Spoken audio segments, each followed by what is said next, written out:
Good, he's here. Hello, sorry for that. I have some technical problems. Hello, Alvaro. Welcome. Thank you very much for the invitation. I don't know you already introduced me or not. Yeah, we can start by introducing you. Okay. It's already 6:04, so let me start. We are on live now. Okay. Welcome everybody to our Turkish economy seminar. In this final seminar of the spring semester, we are delighted to have Dr. Alvaro Ortiz from BBVA. Let me quickly introduce him. Alvaro is the head of big data research at BBVA. He currently manages the unit implementing the big data analysis for economic, social, and geopolitical issues. Alvaro holds a PhD in economics from Universidad Autónoma de Madrid and advanced diploma in international economics and policy research from Kiel Institute. He holds a diploma on machine learning for economists from Senfi and holds a data science professional certificate from Harvard and IBM. Alvaro has presented his works on almost all leading central banks, actually, including European Central Bank, Federal Reserve Board, Bank of England. He also presented his work in international institutions, OECD, IMF, also as well as NBR Summer Institute and American Economic Association meetings. Alvaro and his team regularly publish nowcasts and forecasts for the Turkish economy and for many other economies. For those of you following Alvaro's social accounts, probably you are enjoying their accurate forecasts on the Turkish economy. In that sense, their team is providing a public service in the spirit of the seminar series. And today, Alvaro will talk about his overview on the Turkish economy using frontiers of nowcasting technologies. Once again, Alvaro, thank you for accepting our invitation to present your work. And with that, I would like to pass the stage to our guest. Over to you, Alvaro. Thank you. Okay, thank you very much, Hakan and Refet. It is a pleasure to be here with all friends. The idea today of today's presentation is to talk a little bit about big data economics, how to apply to a real case, which is the Turkish economy, and we define this in real time and also high definition. Let me introduce a little bit of what we think, what is the role of BBVA research on the development of big data economics. Well, the first is that we think that there are structural reasons for the development of big data economics, and furthermore, we think that this trend is here to stay, and we are preparing for that, right? So there are a coincidence of things, especially the volume or the explosion of data, the increasing computer power, and also the science, the algorithmic advances, the variety, which had led to a tremendous increase of the availability of data in any kind of direction, not only financial transactions.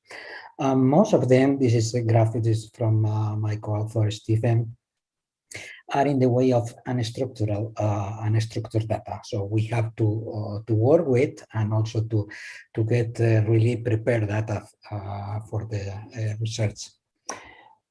This trend has not been immune to the COVID crisis, which triggered a rapid demand of two things about big data. The first is the real time, the need for the real time economics. The shock was very uncertain and unexpected. So the people, analysts, and central banks start to look for alternative high frequency indicator. First, they rely to the PMIs, which are more frequent information, but then start to use electricity daily prices and so on. I think that the central bank make a really good job and really fast job to develop high frequency models. You have there some of the sample, and they also move to in the direction of to build up economic index, weekly economic index, or even the Central Bank of Portugal on daily basis, and also the Central Bank of Turkey is an example of that. But really good jobs by James Stock. Also, they are enriching the nowcasting part of the science. And then there is a group of people developing new big data indicators. We are part of them. We are working on banking transaction, but there are also people working with mobility indexes and so on, given the characteristics of the crisis.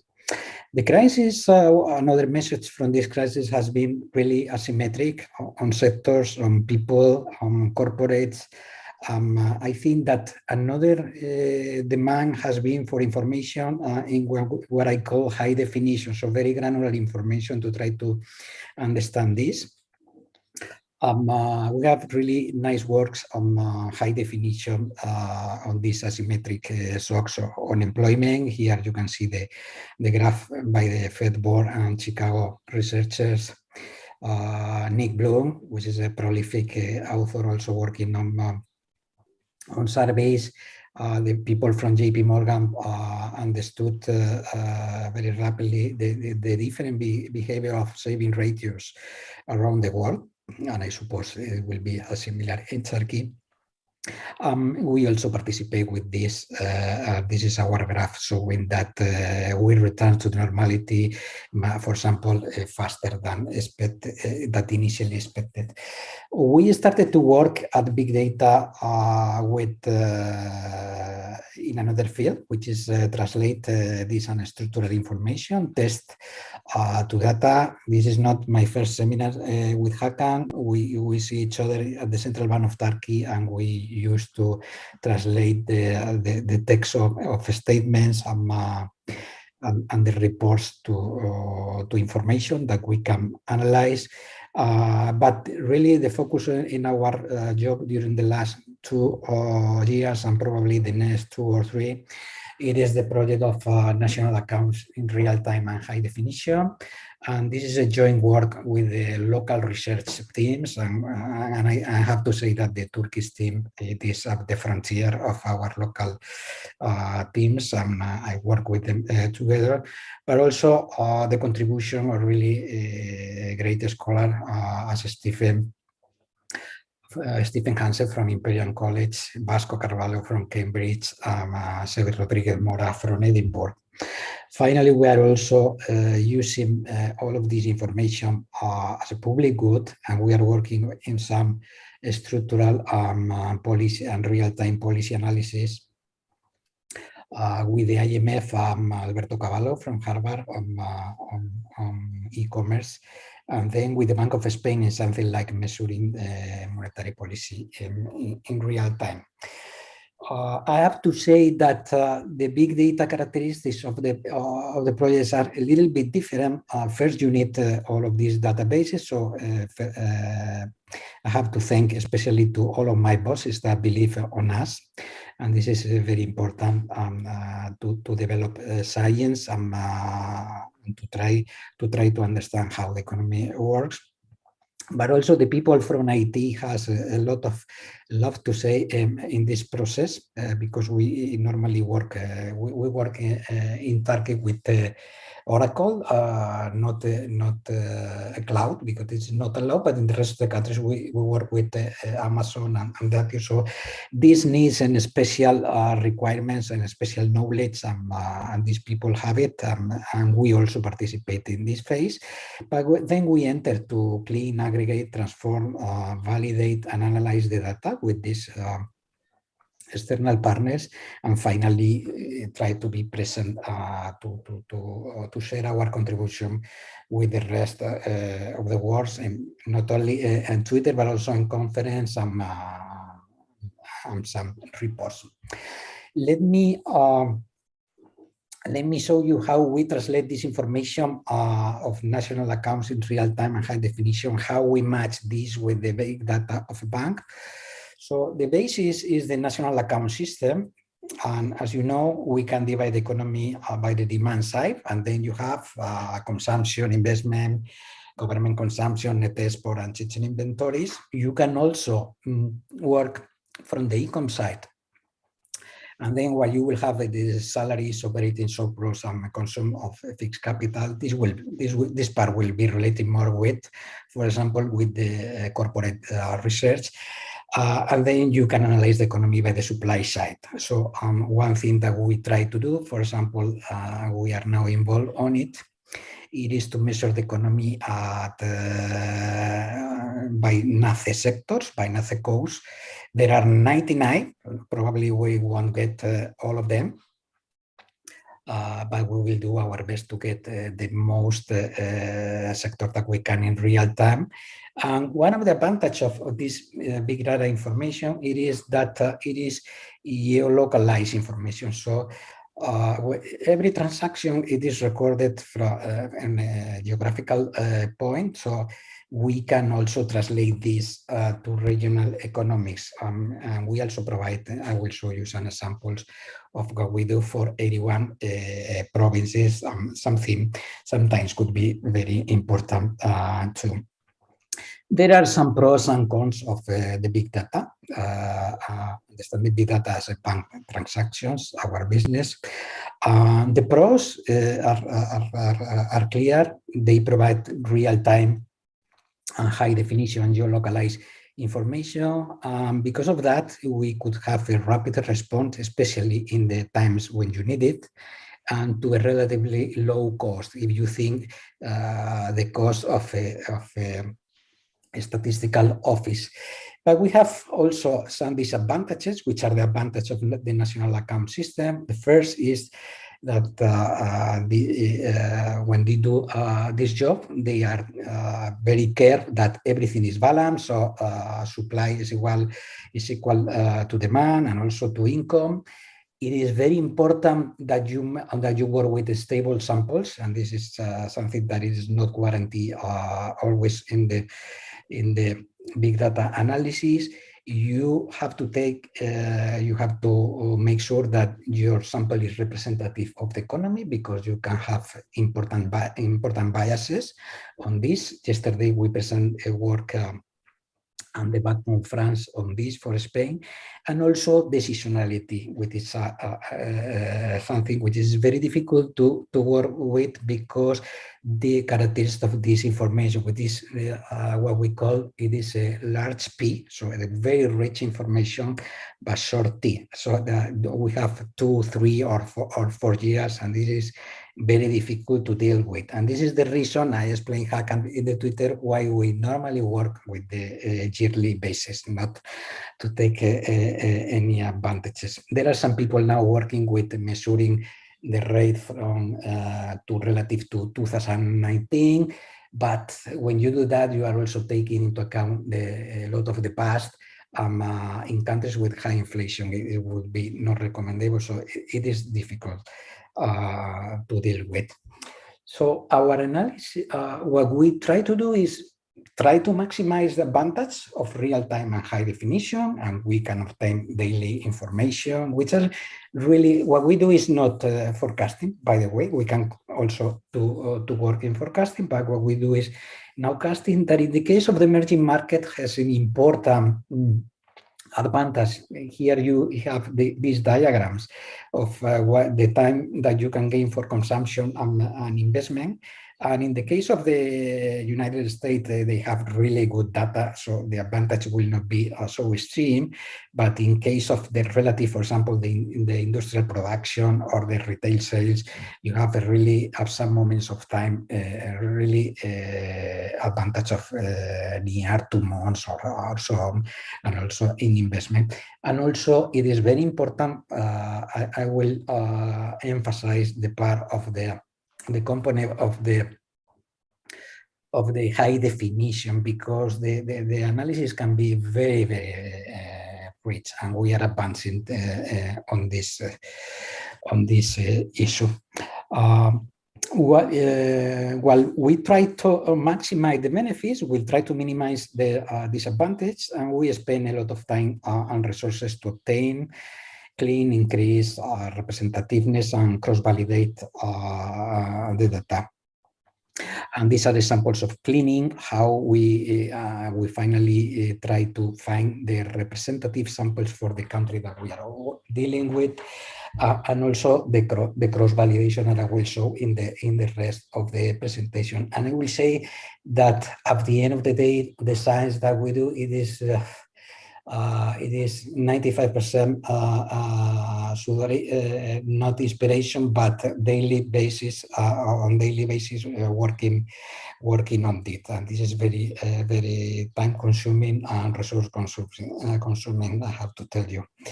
So the final goal with our project and also with our partners, it is to obtain, this will be our dream,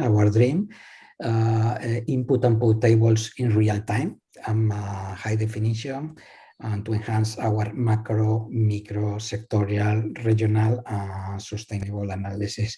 I think that the input output tables, as you know, it is a very rich information because everything, all of the transactions are in one table.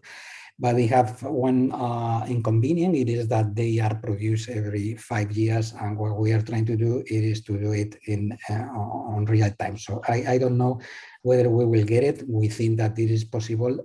With that, you can have a really sophisticated type of analysis of analyzing shocks, and this is part of the Daron and Vasco work, what they did for the United States, and this is finally our objective. So here, what I will present is how we deal with this in practice, with this, the main results. Here I want to, to thank special thanks to the Turkish Guarantee BBVA research team, because they are great guys, great economists, and they put all of the efforts for this to happen. So special thanks for them. But the first thing that we need to work with, beyond great people, it is great data, and this is what Guarantee BBVA or the big banks have. What we have to guarantee is that we always work with fully anonymized data of card transactions, cardholders, transactions, and firms.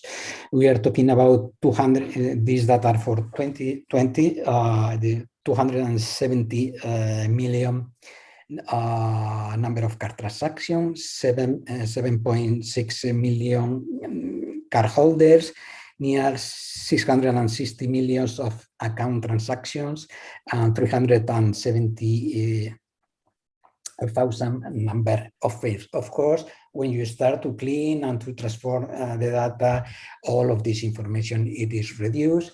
As I usually to mention, it is better to have lower information, but of a good quality, that just to work with all of this data. So this is, I repeat, part of the work. It is just to clean, to transfer all of this information in usable information.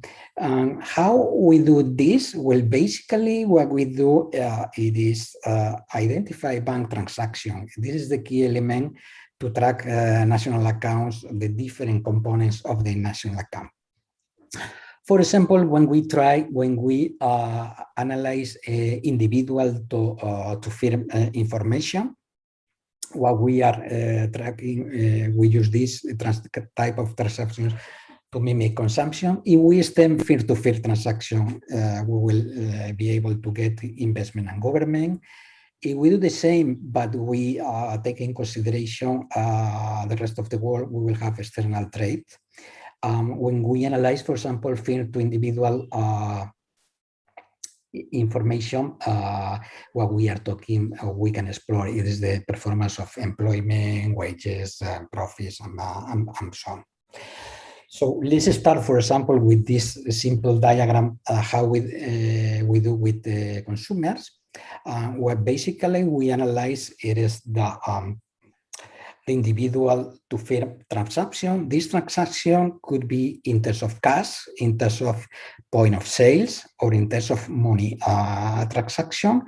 So the household send money to the firms, and the firms what they send, it is goods and services. And this is why we mimic the performance of this. We identify, or our assumptions is that most of these money transactions are in exchange of that goods. And that goods could be very different, as you can see here, and the transactions involved, the medium of payment could be very different. For example, we are still working to incorporate housing and rent, because housing and rent, which is inputted rents, are normally paid on money transfer, not in point of sales or cash, like, for example, food and non-alcoholic beverage. And there are some educational services, for example, that use this transfer and so on. So we are working so far in the blue part of the story. I will show you now the results. And the results for the world are like this. We update this in our webpage every week. And here in green, you have the performance of Turkey. These are year-on-year information of 7 days cumulative. And here you can see the slump, the slump of the COVID crisis. But when you compare with the recovery, it is, and the first thing that I want to mention here, it is that the recovery that we are observing is very, very intensive. We also expect it because of the base effect, but it is very intensive in some of the countries, especially Peru, but also in Turkey, in Europe. You can see the radiography of the crisis for the countries which we manage information. And here what you can see, it is this heat map is also divided by countries and by sectors. And what you can see, it is that the COVID crisis, it is a phenomenon that starts more or less around mid-March of last year. And then it is April and May mid-June start to disappear. So it's 2 months and a half or something like this.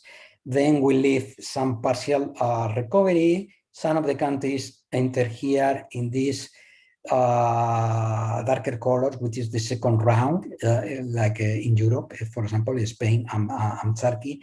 And what we see here, it is a really, really clear colors, reflecting that the year-on-year rates are extremely high across the board. If we translate this particularly to Turkey on a daily basis, this is what we see. The graphs have the same scale, so you can compare what happened for total consumption. This is nominal terms, and this is the COVID crisis, the recovery, the part of the moderation of the second wave, and then the sharp recovery with a high volatility also. It is very different here in Turkey and in the rest of the world. What we observe in consumption, where the recovery was very rapid in good consumption, and has been in positive. In most, this is nominal. You will have to deduct 10 or 15% inflation, but it is still positive. Than services, and services were really the damage of this crisis. This is the first wave of virus. This is the second, and this is the sharp recovery corresponding to the last year mirror image of relative to the crisis. When we check this in our cross validation, and the bars now are Turkish retail sales. What we see it is that this recovery will continue. It is somehow moderated in May. April was the strongest month. Some of the sectors initially benefited, like e-commerce, have started to moderate because they were really benefited during the last year crisis. This is also the case of food, but some of the other sectors like clothing or entertainment have started to jump because of the base effect. In order to complete this argument, which is basically based on facts, here you can see the radiography by province and by good, type of good, consumer services. And here you see that there is a difference, a clear difference. So here it is the coronavirus, very short term, and then most of the consumer goods started to recovery. Here it is the big cities, the coastal areas, and the interior, but we are now basically in light blue in the phase of the recovery. But when we talk about the services, the behavior is totally different. First, there was the shock was more intensive, a little bit longer. Then the recovery was not really a full recovery. Then we enter for services in the second wave, and they are not still in light blue. Maybe we have to wait also for the recovery of some sectors like tourism and so on. But one of the things that we realized, and we were talking, for example, with the people at the IMF 2 days ago, it is that the reality, if you remember the COVID crisis, most of the people were, not most of the people, but some of the people were talking about the change in the paradigm and so on. There were some people more reluctant, we will close, but what the graph saw in the case of Spain and in Turkey, it is not full, but I mean, the consumer performance behavior has returned to normal relatively rapidly, especially in the case of Turkey in terms of percentage of consumers. Remember that housing, it is not included here and so on. But for example, there are still here in my country, this is travel agencies, so they are still closed, or still, and they have initially it was 8% of the consumer, now it is probably 0 something, but the rest has been like this pronounced V with the return to normality, and we expect this to continue unless then we will always assuming that the COVID crisis will finally die out someday. So this is, some people work on this also, the people Ratchetti from Harvard and so on, with the credit card transactions. What we introduced last year, and we also presented in some conference, is the behavior of investment. So to do that, what we introduce is peer-to-peer transactions. So firms and individuals for housing make money transfer to the sectors which produce the fixed assets, which are machinery and equipment, dwellings and other construction and computer. We are still pending on this. We finished for Spain with very interesting results. And it's supposed that firms investment and individual spending to this sector are in exchange of those fixed assets. So let's see what happens when you do that. The first is that they mimic the national accounts very good, at least the aggregate. Something in some sector it is better than in others, I have to say. And also you can also track the daily indicators. More important even, you can track the performance of all of 14 fixed assets, and also to track this on a regional level, which will be very important to understand the different nature of crisis, and also, for example, the role of the JVCs on the COVID crisis. As you can see, this is the cross-validation work for total investment. Okay, they have till March. We know the performance until May. Machinery and equipment, we are still margin, especially in the transport part, to improve, but construction, it is not bad at all. And this is, again, in the same scale, what happened with investment. So it was a really short-lived recession with a rapid recovery, and then it was positive throughout the rest of 2020 and 21. Turkey has a special thing. It is that it suffered a recession that hit investment really hard 1 year before, and remember that this is really yearly information, because we cannot deal so far. We are still working on it, but on monthly basis. But machinery was suffered, the shock was more intense, but there are more rapid recovery. I will explain you later why. Construction, as you remember, it is normally more idiosyncratic, but have started to recover, and most of them have started to recover in second one. So why we think that the high definition component is important? This is something that I really appreciate this graph. And this is that Turkey experienced several crises during the last years. One of them very different. One was a political shock. Another was a sudden stop, the typical financial crisis. And then it has been a very special COVID-19 shock. As you can see here, these are the components of manufacturing, okay? Construction, remember that we have buildings, but also civil engineer.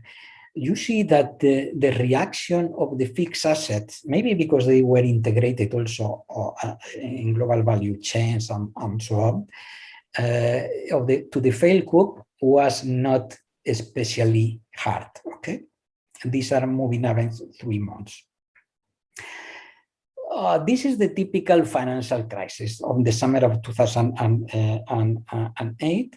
And this is a common and long-lasting shock because of the credit restrictions and the sudden stop of capital flows to the economy. So this should be the normal crisis. And maybe the people identify this crisis, the COVID crisis, with the previous financial crisis, not only in Turkey, but also in Western Europe and so on. And maybe this was the reason that some of them were surprised of this rapid, for example, recovery in investment.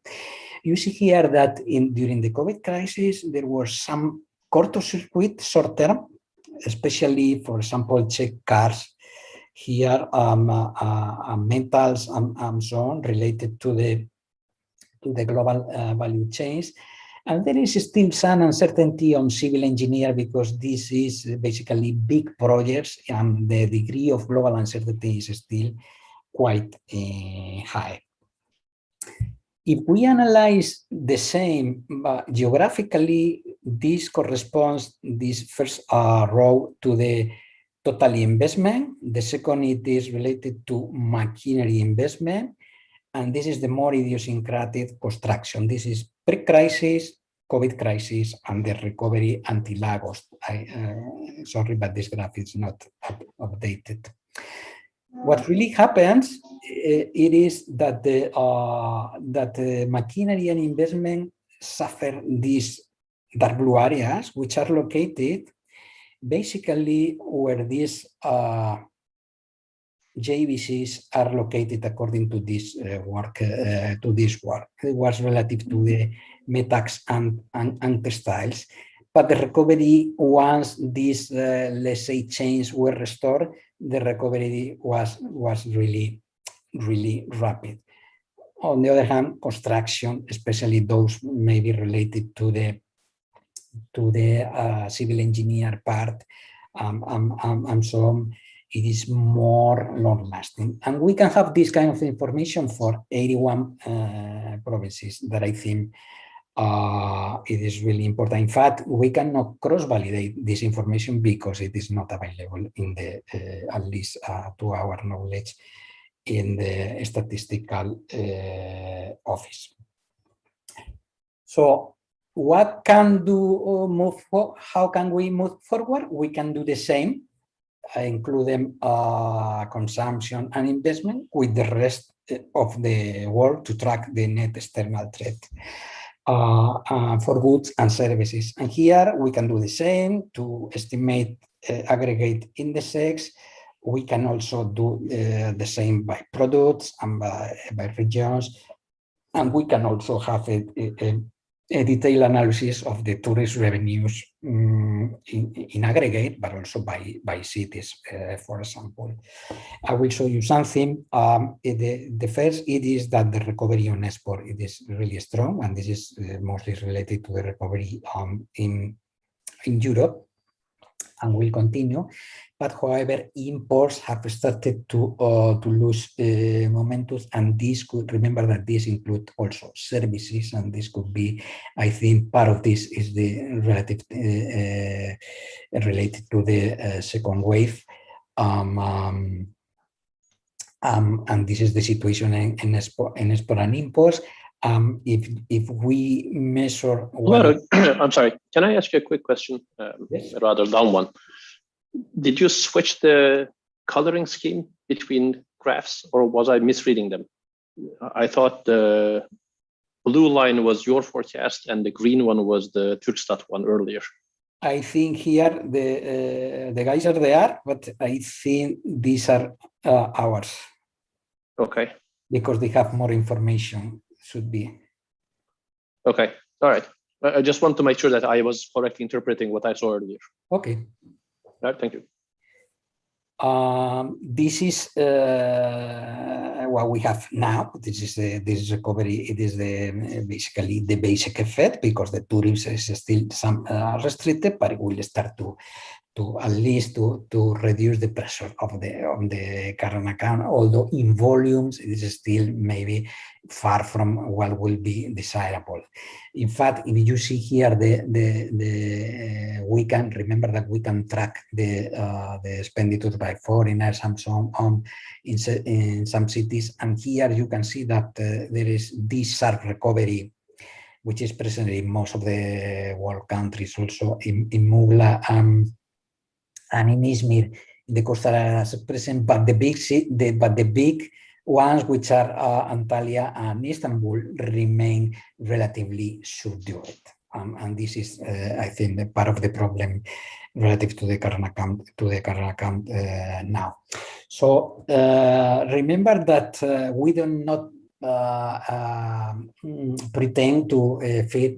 We would like to have a really good fit, but sometimes it's not one-to-one. So I will explain now how we incorporate this big data information in our traditional nowcasting models. This is what we have that I explained so far, consumption and investment. So how can we use this for our nowcasting or forecasting purposes? What we basically use in BBVA, it is dynamic factor models,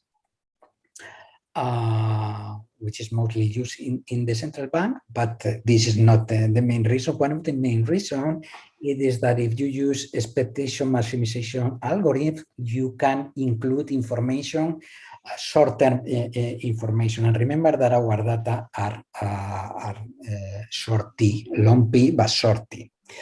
Okay. So basically what we do, it is to combine, this is a traditional dynamic factor model.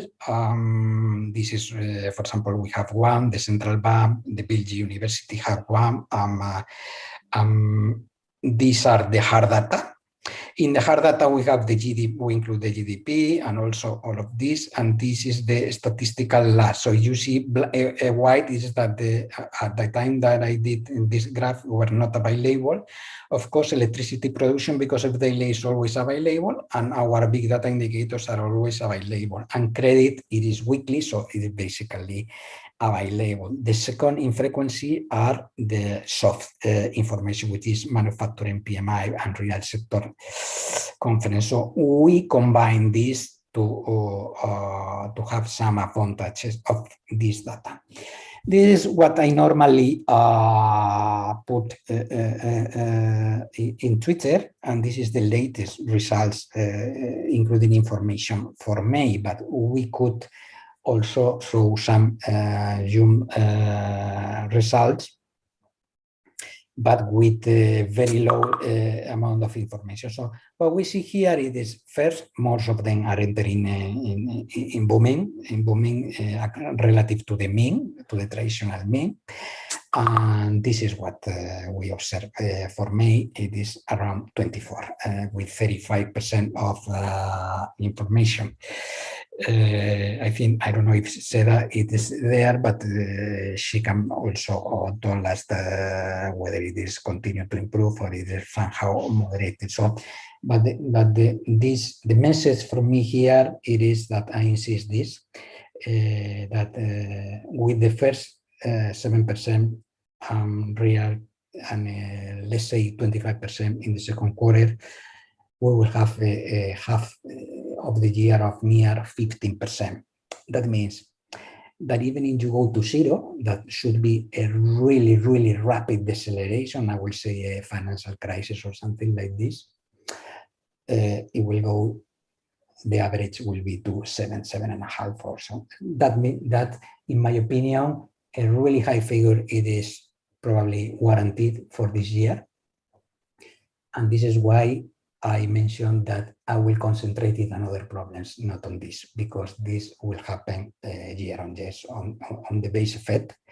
And what I will try to do, it is to reduce some other problems, to reduce vulnerability, to guarantee this high growth for the future, not for this year, and not concentrate this year on this, and probably to concentrate maybe in to reduce inflation or to reduce vulnerability and so on. But this is just a personal recommendation. I think Turkey will outperform the rest of the countries as in terms of growth this year again. Alvaro, do you want to take the questions at the end, or should I go ahead and ask now? I prefer at the end because I'm finishing. Sure. Okay. Go ahead. And then we can turn back to the graphs. We also work in individual dynamic factor models. This is what we observe in consumption. Remember that this is basically a consumption crisis and service consumption crisis. The investment, it is also turning up. Net export, it is also entering in positive territory. So at the end of the day, this is very important. We are not beating the traditional nowcasting model. Well, this is not, we marginally beat, and this is, for example, the Euro sample root mean square errors for normal period, 2016 to 20, and we are a little bit better, but the difference maybe is not too much to make such an effort, right? With the big data, although we can use for another analytical purposes. The first good thing is that it is especially the advantages when you restrict the sample to the crisis times. And the second, it is this. This is the benchmark. It is the model, a model without big data information. The light blue, it is included only consumer, and the dark blue, it is including investment. And these dashed lines is the final results. So what happened, it is that at the end of the day, you will have a similar results, not here, by the way, so we outbid also here. But the good thing is that you know this like 1.5 months before. So this is an advantage that I am, in terms of an emerging volatile country, and in terms, especially in terms of the policy making, having a 1.5 months of advantage to know the things that I think it is pretty valuable. So we were on the first to know that we were really experiencing a really tough crisis in 2018, and the last year was kind of the opposite. We were very sure that this is consumption. Remember that the crisis was going to be hit, but you don't need to go to Harvard or to do this to know it, because it was very obvious. But what we are able to do it is to recognize that the recovery was being very, very rapidly, and this allows us to not to reduce or to put last year forecast. We started with 0, then we reduced to -1, but some of the people reduced to -5, and then we started to move upwards. So this is the advantage that all of this information gives beyond the analytical and the high definition information. So summing up, I think that the real-time big data information from financial transactions can be very useful for analysis and policymakers. I have to stress that parsing, cleaning, and cross-validation should always be present. This is a special caveat in order to replicate the national account system. That the big data information improves marginally the accuracy of nowcasting models, but the great improvement it is coming in anticipation.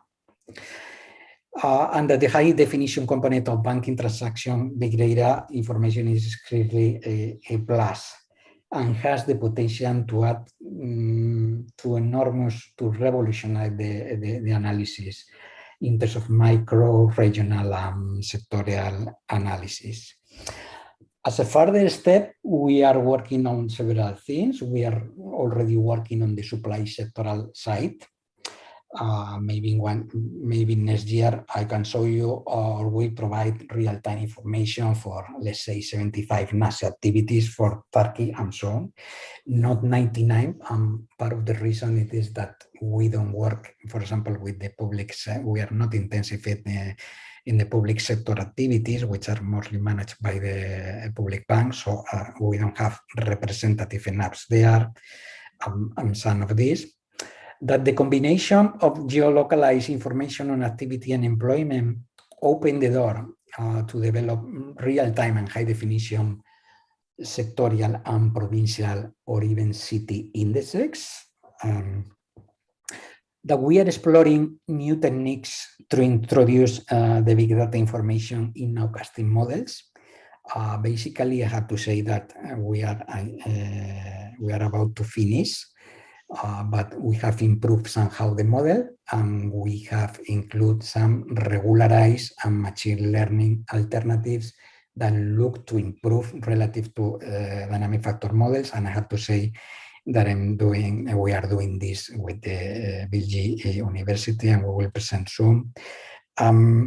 We are already working with central banks and researchers measuring policy, monetary and fiscal in real-time high definition. I think that this could open the door to a more precise macro policy research that is the targeted policies. I think that could be very interesting, especially to identify where the problems are, where the segments are vulnerable, and then to target the help, for example, the policies to these people. And this is all from me. I'm very thanks to you for inviting me. It was a very kind invitation.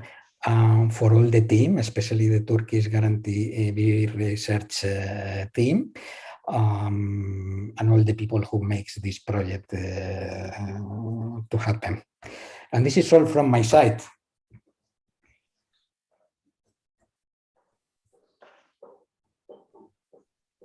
Thank you, Alvaro. Thanks a lot for this fascinating talk. We get very positive feedbacks from YouTube. Refet Hocam, you had a question, or you would like to ask it first? Hocam, do you want to start with the question in chat? So there is a question in the chat which says that, Alvaro, by the way, can you just stop sharing? Yeah. Okay. There are many businesses in Turkey that operate in several sectors at the same time. For instance, Migros sells food items as well as electronics. And the question is, does credit card spending sectoral assignment depend on the item purchase or place of sale? It is there are some place of sale. For example, the big retailers in Spain, it is El Corte Inglés, but could be imagine a big retailer that there is no different, not possible to differentiate, as well as we cannot. We are still cash expenditure. It is impossible to distinguish what it is. There we try to assign. Stephen also tried to with some machine learning techniques, but it is depending. SEDA is there. It is mostly in Turkey of the type of good whenever it is the merchant codes that we identify. But if the merchant it is very big and sell a lot of things, it is impossible to do. So for the highly defined merchants, or let's say a sports shop, it will be an sport inside of the sport. But for example, a real bigger one, this will be very difficult to.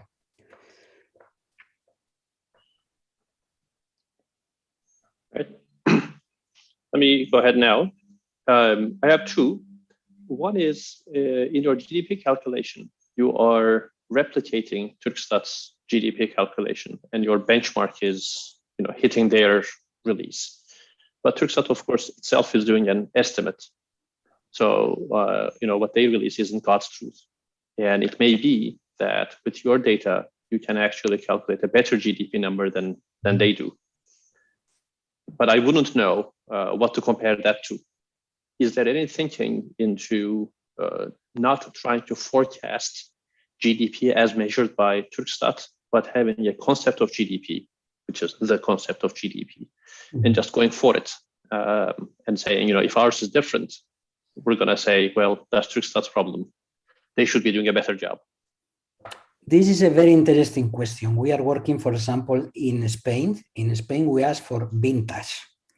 To know whether, for example, we are more closer to the last revision of the data than to the first one. We are still working on it, and I cannot say it, but if we will have this vintage, we could do the same. But of course, the first estimation by the national account, with that we measure, are just surveys. So are not. It is the last one who is more. Really don't know sometimes whether we are right, they are right or not. But at least first we need a benchmark, because otherwise and the result without cleaning could be very different of the one disaggregated, and it's only the benchmark to make the future, but to make the cleaning up process and so on. But this is a very interesting thing that we are doing in Spain now, comparing with the last vintage. I don't know if the Turkish Turkstat maintains that vintage, but could be, or the central bank, or it could be very interesting to do it. Could I also ask, this is going to be a slightly ill-posed question, but you will understand the gist of it.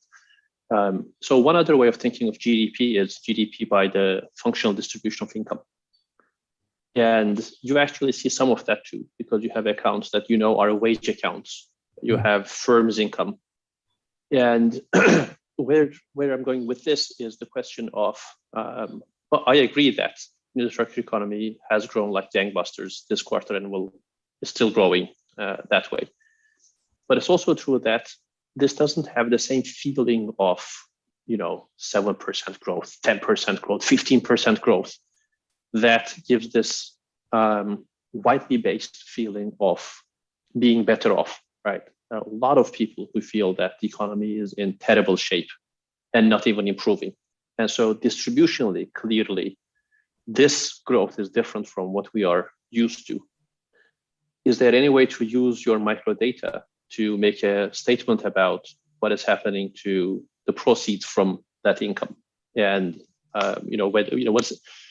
can you, in a sense, rather than having just the aggregate growth, have a disaggregation of that income into income bins and say, yes, this quarter's growth really benefited the people at the top of the income distribution more than before. The people at the bottom of the distribution have been something. Is there a way of using your data for distributional purposes? Yes, in fact, we presented yesterday some of this work for Spain, and we work with percentiles of income.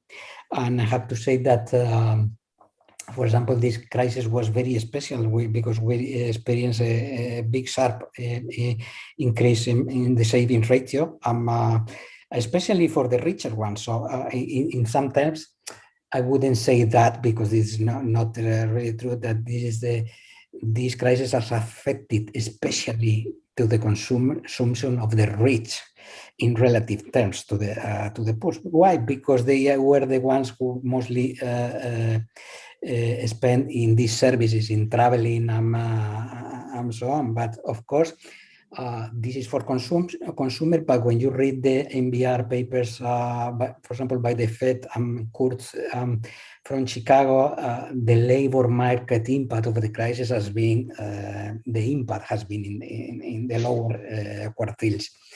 And at the end of the day, it is not the same.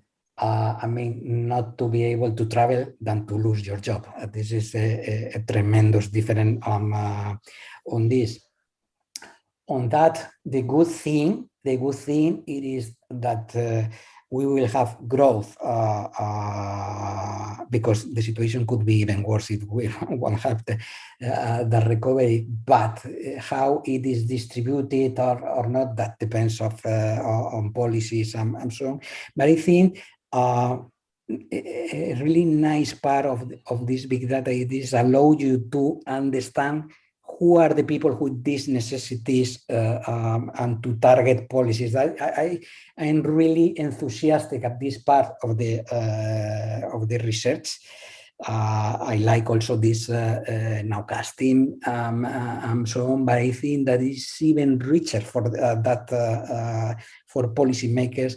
For I mean, the mayors of the cities, there is no too many information that to follow, and Istanbul is like a country. I was living there. It is bigger than some of the countries, but then you can make an Istanbul index. There is a lot of sorry, but my imagination have no limits. It's only the resources. And when I collaborate with really intelligent people, that we can do a lot of things. But I think it could be even more useful for that on sectorial basis to understand, for example, and we talked with you a long time ago, why the people dollarize or not. What are the reasons for a rapid dollarization or not? So there I'm also passionate about Turkey. I was been living there 6 years, and I think that it is a really fertile field of analysis there. Yep. Thank you. Then we should go back and talking about those dollarization stuff at some point. It will be a pleasure. It could be another topic also. Any questions? Alvaro, I noticed that you use CPI or PPI to deflate and then convert it to real growth or so. You have the information to create your own basket. I mean, to nowcast the PPI basket and CPI basket and to use your own deflator to do that. Have you thought about that?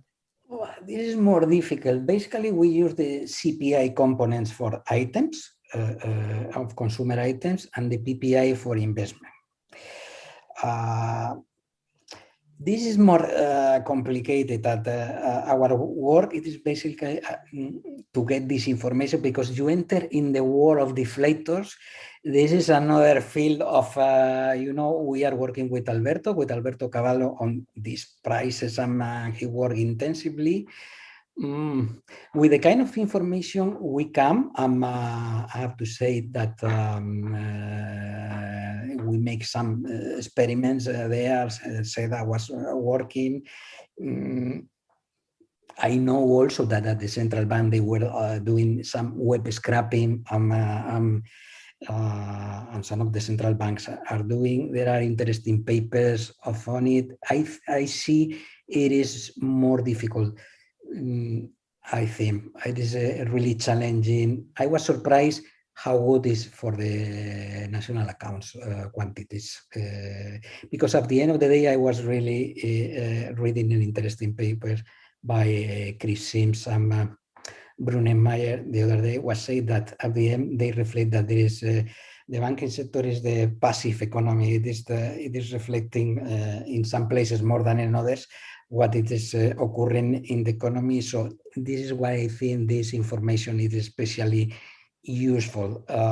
Some of them, for example, the mobility indicators by Google, once the crisis will be out, maybe you don't find will be less useful and so on. But it is another interesting field to enter. Yeah, I mean, for example, the Turkstat has changed the basket last year, and they did it rather quickly. I mean, usually they do it like 3-year moving average, but with the recommendations of the Eurostat, they adopted this new basket. But the issue is that, for example, the CPI basket changes very quickly, right? I mean, during the pandemic, it shifted, and then now it's shifting back, and probably it will shift back to the previous level. And there was a study by REFE's previous students on showing that how the consumption pattern shifted back actually quickly. And now they are using last year's, for example, weights to construct the basket. And this year, the basket has moved to a different. So are you thinking about using that big data? Are you tracking the consumption patterns so that you can estimate the right basket, CPI basket? So before you start answering, could I tag on to this? So the data that you see, just for clarification, the data that you see is expenditure, right? So you don't see separately prices and quantities, and that's the issue. Yeah. So part of this, I think, is a question about: is there any way that you can combine this with scanner data so that you would know something about prices and quantities separately, and perhaps for a smaller subset of people, but then based on that, use smart statistics to splice the expenditure that you see for almost all population to say separate things about consumption baskets, overall quantities, and overall prices. In Q&A, one of our students is asking, could you do for inflation what you're doing for GDP? I think, maybe we can do it, but it is more challenging. It is, I think, the problem. They are working on I don't know if SEDA it is there on some. I didn't explore. I think for me it is enough to replicate the input-output tables in real time in 2 or 3 years. It will be very satisfactory, and then maybe to enter in the inflation. But it could be relative to what Hakan question. I put a couple of graphs that shows that we have they changed the basket, but maybe they will have to change again the next year because the return to normal is being. This is true not only in Turkey, faster than normal. So I don't know how they will proceed, and what I think is that we will see a lot of revisions, not only in the basket, but also in what you mentioned before, Refet, in the last revisions and so on. I work very closely with not with Turkstat, but especially with the INE,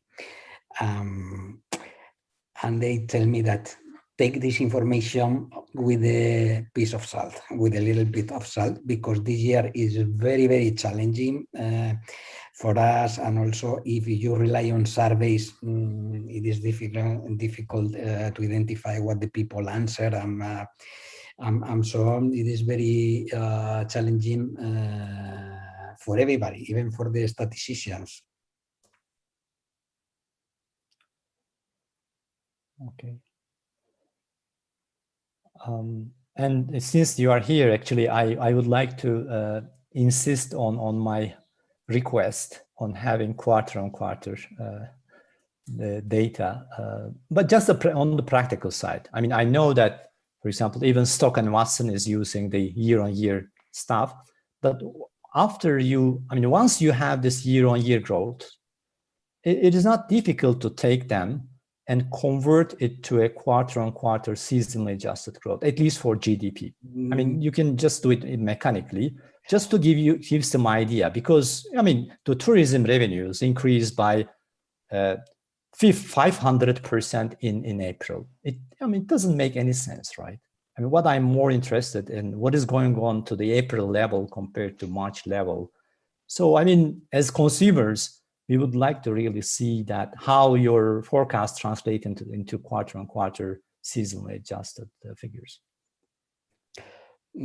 It is, I mean, it is not difficult at all. It is that if you expect 24, you just compute what the quarterly rate is consistent with this 24 year on year. And that's it. There is a debate, for example, with the Spanish team in Madrid about the same. They took also, for example, this measure to measure 2021 versus 2019. I don't recommend this because of the following. Even even James Stock, it is measuring in year on year. Why? Because this seasonality, and seasonality could be in some models 80% of the results of the, so it is a very serious effect. What could be done, it is, okay, we are expecting 20, so even imagine an American measuring the things in year on year terms, it is because there are special reasons for that. Maybe we can publish, and this is consistent with this growth rate. But introducing the models, it is more complicated. But one place where let me back up my friend and insist that you use data to think about these questions, because one of the things that makes, especially in Turkey, thinking about seasonal adjustments very difficult is the fact that the religious holidays are shifting within the calendar year. Mm-hmm. But with your data, you actually see exactly what is happening on those days. So you could do a daily adjustment, right?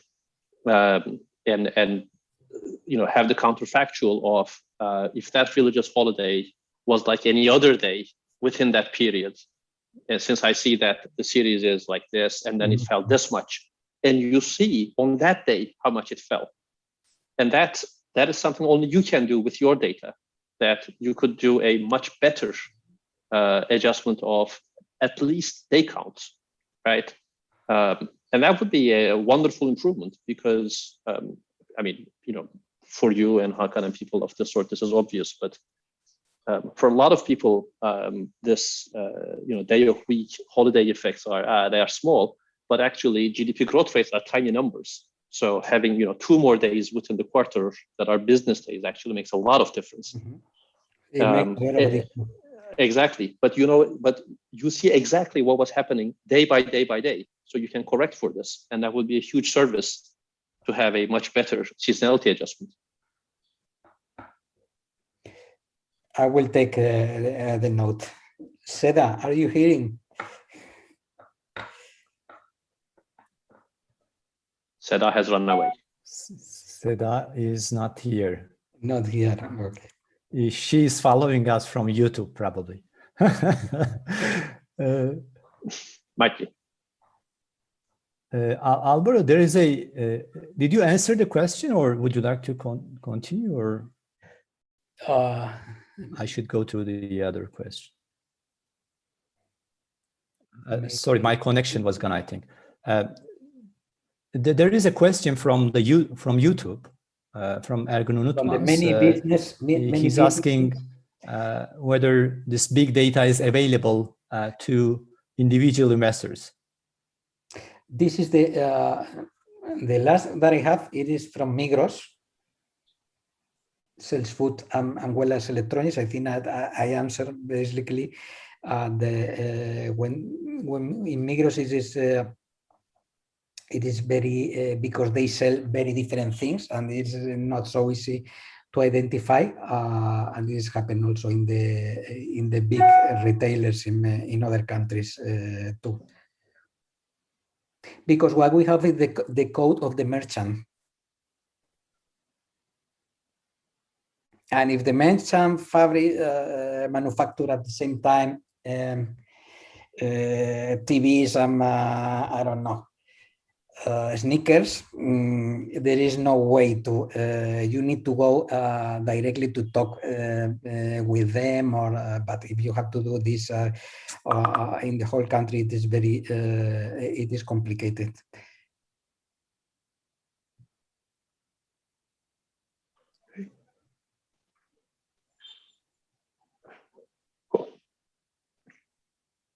Okay. I guess we are done. Shall we wind this down? Yeah. And as a final word, I mean, I would like to say that this having a real-time input-output matrix would be like a dream coming true. I hope you can succeed to do that. Actually, that would be a very valuable I hope so. Yeah. I hope so too. But what this is important, I mean, it is not the input-output per se. It is the amount of analysis that you can do with that. Yes. Yes. I repeat, for me, I'm discovering more the value of the high definition part of the story than the real time. So, which is also important, but something I even surprised of what we can find.